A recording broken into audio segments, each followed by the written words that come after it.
This is Boston, Massachusetts, a city known for its brick-lined streets, its harbor winds, and one of the most audacious robberies in American history. In January of 1950, a group of 11 men carried out a plan so meticulous, so precise, that for years, investigators called it the perfect crime.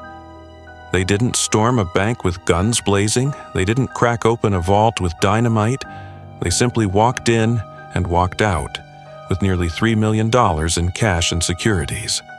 That's over $30 million today. The building they targeted wasn't an ordinary place. It was the Brink's Armored Car Company, a fortress in the heart of Boston's North End, where money from banks all over the city flowed in and out, guarded day and night. But on one cold, rainy evening in January, that fortress would fall, without a single shot fired.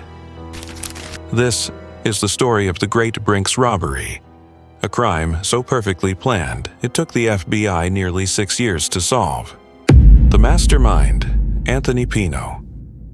Anthony Pino was not born in America. He came into the world in 1907 in a small town in Italy before his family packed their few belongings and sailed across the Atlantic, settling in Boston's crowded North End.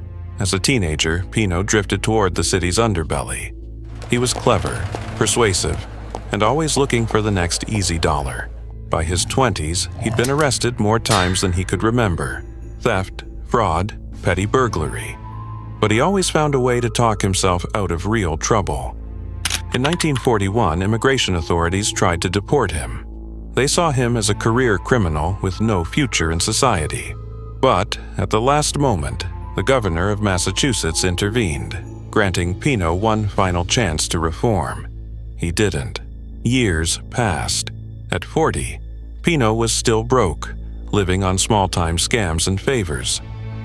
But one winter evening, as he walked past the busy streets of Commercial Street, he noticed something peculiar: a steady line of armored trucks pulling in and out of a building marked Brink's Incorporated. He stopped. Men in uniforms carried heavy metal boxes through its doors, each box sealed, each handled with care. Pino knew right then, if money had a fortress, this was it. Brink's wasn't just any security company.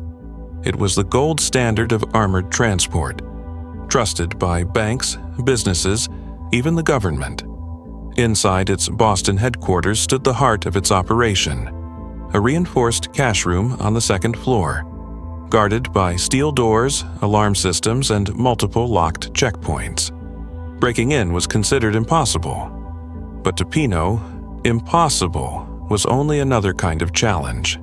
He began watching the building when the lights turned on, when the guards rotated shifts, which doors were used, and when. And for the first time in his life, Pino stopped chasing luck and started building a plan. He couldn't do it alone. So he started recruiting, quietly, from the only place he knew: Boston's criminal underground. One by one, he gathered men who owed him favors, men desperate for money, men who shared his appetite for risk. Among them was Joseph Specs O'Keefe, a sharp-eyed burglar with a temper; Stanley Gusciora, his loyal but reckless partner; and Thomas McGinnis, the owner of a local bar who provided a safe meeting place. By late 1948, the crew had a hideout, a small apartment directly across the street from Brink's. Every night they watched. Every light that flickered on, every delivery truck that stopped, was carefully logged in notebooks.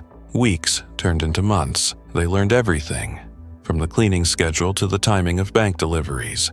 But observation wasn't enough. They needed access. One night, under the cover of fog, 2 members of the crew quietly approached the Brink's building. They didn't break in. Instead, using nothing more than a wrench and steady hands, they removed the cylinder from the front door lock and walked away with it in their pocket. The next day, at a locksmith's shop, they had a perfect duplicate key made. Then, they returned the original cylinder and replaced it with a new lock. Night after night, they repeated the process, duplicating keys for every steel door between the street and the vault on the second floor. By the time they were done, the crew of 11 could move through Brink's headquarters as easily as if they worked there. Now, all they needed was the right night to strike. The night of the robbery. January 17th, 1950. It was a Tuesday night in Boston. The temperature hovered just above freezing, and a steady drizzle had kept most people off the streets. The perfect night to disappear. Inside a parked car across from Brink's headquarters, Anthony Pino sat quietly, watching the fog gather around the lampposts. For nearly 2 years he had prepared for this moment, and tonight the waiting would end. At exactly 6:55 p.m., he gave the signal. From the shadows, 7 men stepped out, each wearing identical blue chauffeur uniforms, each with rubber gloves and soft-soled shoes. Their faces were hidden behind Halloween masks, their breath clouding in the cold air. In their hands, guns, rope, and black canvas bags. They walked casually toward the side entrance of Brink's. No alarms, no shouting. Just the soft click of metal as one man slid a duplicate key into the lock and turned it. The door opened. They slipped inside, up the stairwell, past the first landing, then another steel door. Another key, another quiet click. When they reached the second floor, a faint light glowed from beneath a door at the end of the hall. Inside, 5 Brink's employees were counting cash, stacking bills freshly arrived from local banks. The robbers paused, then burst through the door. Hands up! Nobody move!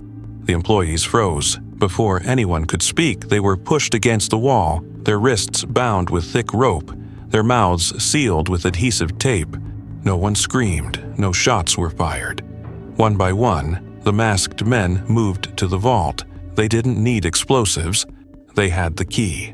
The door swung open. Inside were mountains of cash, bundles of checks and securities, piled high on steel shelves. The men worked fast, stuffing the bags, stacking them in rows, each weighing close to 100 pounds. Every move was practiced, timed, precise. 14 minutes in, they had nearly half a ton of loot. Then, a sound broke through the silence. A low mechanical buzz, echoing from somewhere below. It was the building's alarm bell. For a split second, the men froze. Then one of them ripped the tape off a captive's mouth and demanded to know what happened. The terrified employee stammered, "There's a mechanic in the garage. He must have pressed the button by mistake." The robbers waited, listening. No footsteps, no sirens. Outside, the rain drowned everything else. Pino made the call. "Keep going." Within minutes, the last bag was sealed. Before leaving, one man spotted a small box of revolvers stored in the vault. They grabbed those too. At 7:27 p.m., the steel door at the entrance clicked shut again. Outside, headlights flickered to life. A green 1949 Ford truck, stolen weeks earlier, was waiting by the curb.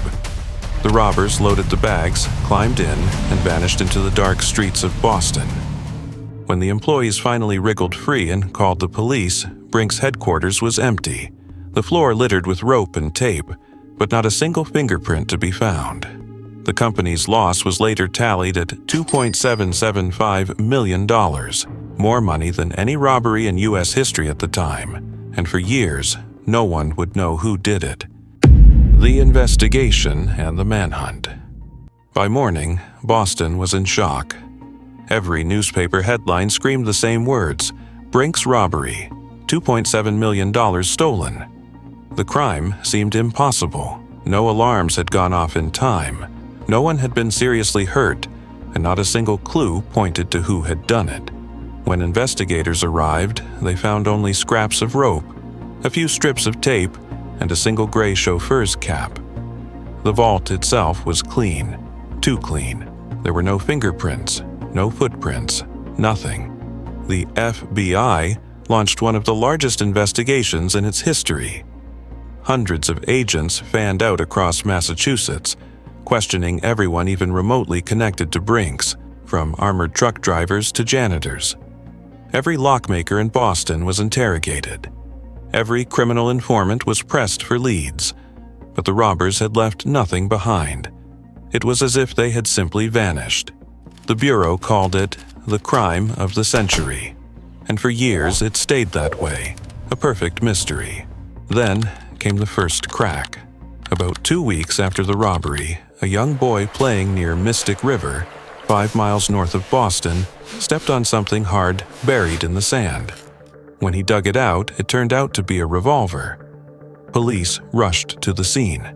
Serial numbers confirmed it. The weapon had been stolen from Brink's. Days later, more guns appeared, in a junkyard, in an alley, even in a riverbed. All traced back to the robbery, but every single one had been wiped spotless. No prints, no trace.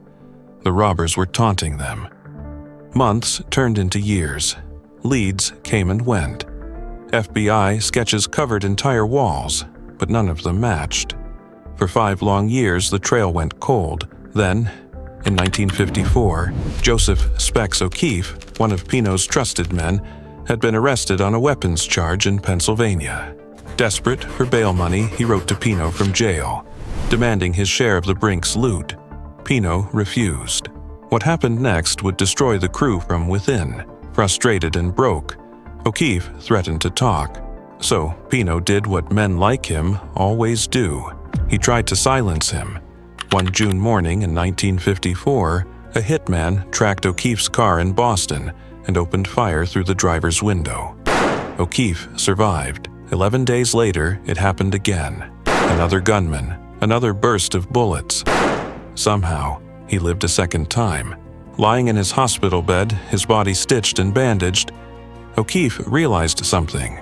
The men he'd once called brothers wanted him dead. When the FBI came to visit, he was ready to listen. It was nearly 6 years after the robbery. The statute of limitations, the legal deadline to press charges, was only 5 days away from expiring forever. And just in time, O'Keefe broke his silence. He told them everything: names, roles, the duplicate keys, the meetings across the street, even the location where they'd hidden the money. January 12, 1956, 5 days before the deadline. FBI agents raided Boston's North End, arresting Anthony Pino and his entire crew. At long last, the perfect crime had come undone. When the trial began, one of the 11 was already dead. The rest faced life sentences. O'Keefe, the man who talked, served only 4 years, a reduced sentence for his cooperation. As for the money, only $58,000 of the original $2.7 million was ever recovered. The Great Brink's robbery had lasted just 20 minutes, but it took the FBI 6 years to solve, and even today it remains one of the most extraordinary crimes in American history. Epilogue: The Price of Perfection. In the end, Anthony Pino got what he wanted, just not in the way he imagined. For 6 years, he had outsmarted the police, the FBI, and nearly the whole country. But he couldn't outsmart greed or the simple truth that every secret eventually finds a way to speak. Inside the courtroom, Guilty! Pino sat stone-faced as the verdict was read. Life in prison. For him, and for most of the men who had followed his dream. The perfect crime had lasted 20 minutes, but its shadow stretched across the rest of their lives. When investigators opened the hiding places where the stolen money had been kept, they found piles of decayed bills, molded, shredded, and eaten away by damp air, almost worthless.